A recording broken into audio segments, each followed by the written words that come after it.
For Telesur, I'm Cody Weddle in Caracas. While talks continue in Cairo between Palestinian leaders and an Israeli delegation, Israeli forces have broken a 7-hour ceasefire almost immediately after it began. Israeli forces shelled the Shati refugee camp, killing 1 child and injuring 30 others, most of them women and children. The 7-hour truce was called following widespread condemnation by the international community of Israel's attack on another UN-run school housing refugees. That attack yesterday killed at least 10 people.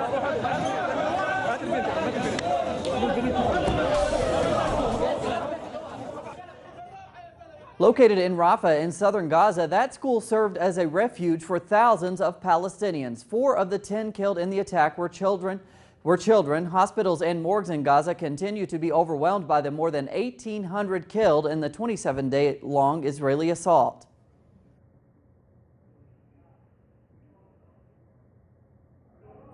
For the latest on the ground in Gaza, we go to our correspondent there, Noor Harazin.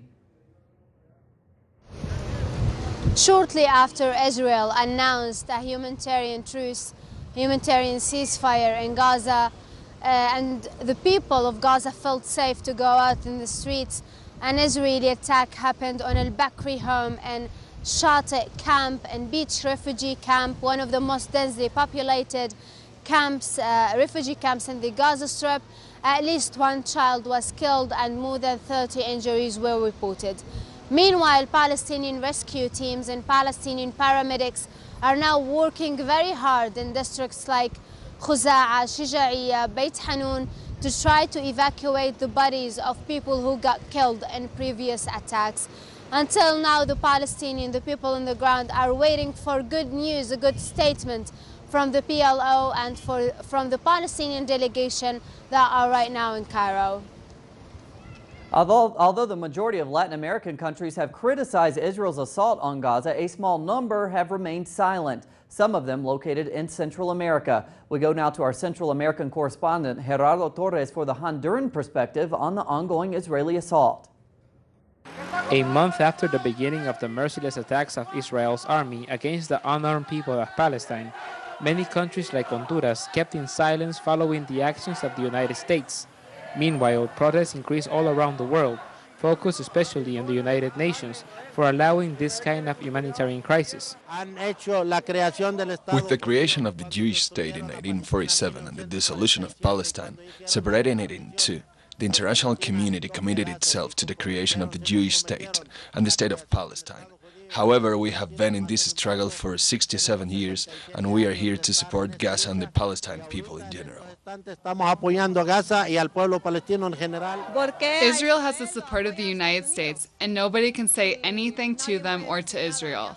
If that happened in other countries, no one would be quiet. But they don't say anything because they're Arabs and it is Palestine.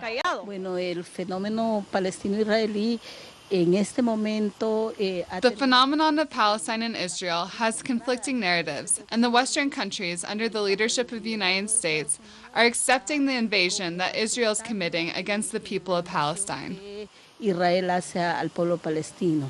Every day, as hundreds are killed in Gaza, many governments like Honduras keep quiet because of the pressure of the United States. Gerardo Torres, Telesur, Central America.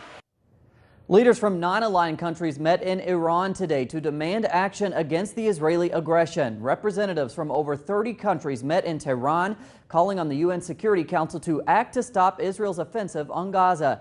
Yesterday, the non-aligned movement, along with a group of 77 plus China, made similar calls, adding to the international outcry against the ongoing assault on the Palestinian enclave.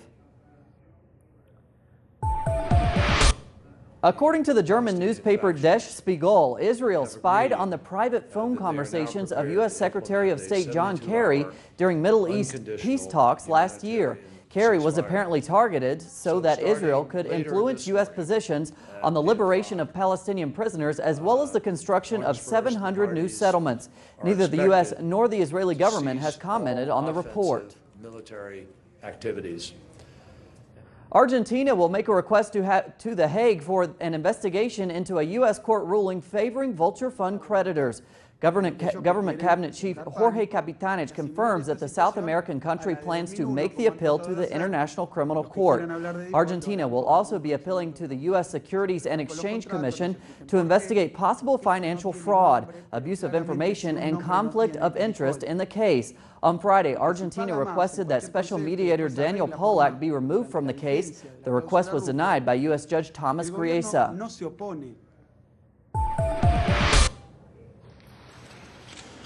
More than 50 African presidents will meet in Washington today for a three-day African Leadership Summit.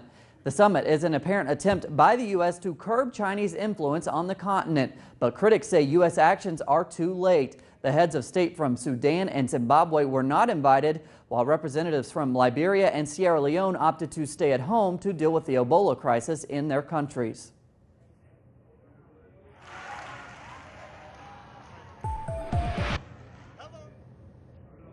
Yesterday, Afghan election authorities resumed the country's presidential election audit process. In June, U.S. Secretary of State John Kerry mediated an agreement for an audit between the two main candidates, Abdullah Abdullah and Ashraf Ghani. Despite the agreement, the country has seen considerable violence since the second round of the presidential election on June 4th. Abdullah supporters are alleging fraud and inconsistencies. To sports, the post-World Cup spending spree in soccer continues with Spanish giant Real Madrid signing yet another Latin American into its roster. The European champions have signed Costa Rican goalkeeper Keylor Navas to a 6-year deal. To complete the transfer, Real Madrid paid Navas's current club Levante $13.4 million. Navas was instrumental in Costa Rica's advancing to the quarterfinals in Brazil. Real Madrid has already spent over $100 million this offseason, signing German midfielder Toni Kroos and Colombian star James Rodriguez. We have plenty more on those stories and others at our website, telesurtv.net/English. For Telesur English, I'm Cody Weddle.